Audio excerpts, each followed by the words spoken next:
All right, everyone. Today we are just going to sit back and practice our new vocabulary. I know I threw a lot of new words at you yesterday. So today, tomorrow, the rest of this week, you will be just practicing using these words and completing a couple of pretty simple activities. Today's is called it's just genotype and phenotype practice. And you're really just going to kind of like think about human characteristics, which I have my face on here and it terrifies me, and exactly kind of doing a trait inventory of yourself and of your friends or family members. So we start out with just some review vocabulary so you're not flipping between documents. So these are the words you should have learned yesterday. And the examples are there that you probably picked up yesterday, or what I would have put. So always keep scrolling down. So today we're going to look at human traits. We're going to look at things that should be fairly easy for you to see and to figure out. So if you remember, phenotypes are what we see and genotypes are the actual combination of genes. So phenotypes for dimples, you either have dimples or you don't.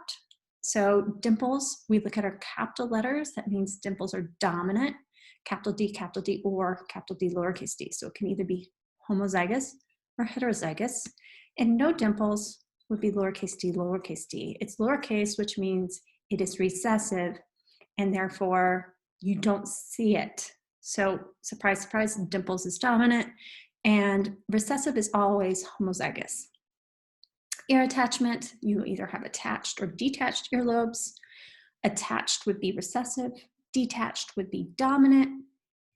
Rolling your tongue, you can either roll it or you can't. So there's two pictures here. So here are the genotypes. Rolling your tongue is dominant. So you have the homozygous and heterozygous for that. And non-rolling is recessive. So you have the homozygous recessive. Moving on, widow's peak. We have that being dominant. So that is that little, if your hairline makes a point, that is called a widow's peak. If it's straight across, you don't have a widow's peak. So widow's peak is dominant. So we have homozygous dominant, and then we have heterozygous. And then straight hairline is homozygous recessive. And last but not least, you'll be looking at hitchhiker's thumb. So you'll be looking back at this chart over and over again. So it's either straight or you have hitchhiker's thumb. Hitchhiker's thumb is recessive. So you have homozygous recessive if you have it. If you don't, you either have the homozygous dominant or homozygous recessive, heterozygous. So your first task will be just to do a quick practice. Is this homozygous or heterozygous? So we have some different genotypes, and you will simply put whether it's homozygous or heterozygous. So our example is capital B, lowercase b. It does not matter what that's coding for. You're just looking at the actual allele combination. That's the genotype. And you'll say, hey, that one's heterozygous because they are different. That's what the prefix hetero means, different. So just make sure you get that in your mind and you'll be fine. Then you are going to say, hey, test 2, which is dominant. So you're going to go back, I pretty much told you the answers here, and you're going to say dimples or no dimples. Well, dimples has the capital letters, so that is dominant. So you'll come down here and you'll highlight it, and you'll click up this little highlighter up here, and you'll highlight it yellow. All right, you'll do the same for attached or detached earlobes, tongue rolling or no tongue rolling, widow's peak or straight hairline, hitchhiker's thumb or straight thumb. So when you're done with this, there should be something should be highlighted for each of these. Then the fun part, you are going to do a trait inventory. So for example, my phenotype, if I smile, I don't really think I have dimples. So I would say no dimples. Then I would look up and I would look in here and I was like, no dimples, that's recessive and it's homozygous. So I'll come down here, I'll put lowercase d, because that's my genotype. Attached or detached earlobes. If you look at my earlobes, they kind of have that hanging down thing. So that means they are detached.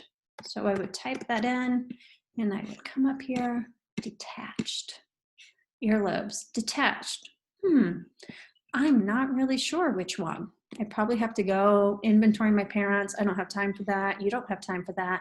So we are going to say, you know what? See where it says it can be a genotype or genotypes. I don't know what mine is, so I'll put capital E, or the heterozygous, capital E, lowercase e, because that capital E it might be masking a recessive allele, or it might not. I don't know. So you would continue to do this for tongue rolling, widow's peak. I have a little widow's peak. I don't know if you can see. It goes forward. Hitchhiker's thumb. So hitchhiker's thumb, oops. I have hitchhiker's thumb. That means the tip tips back. If your thumb just does this, that is straight. So hitchhikers, not hitchhikers. Kind of an interesting thing. Then once you've done your own and really thought of your own face, your own hair, your own thumb, you're gonna go down and you're gonna inventory. You can choose somebody in your family. You can get on Zoom with your friends and do that with each other.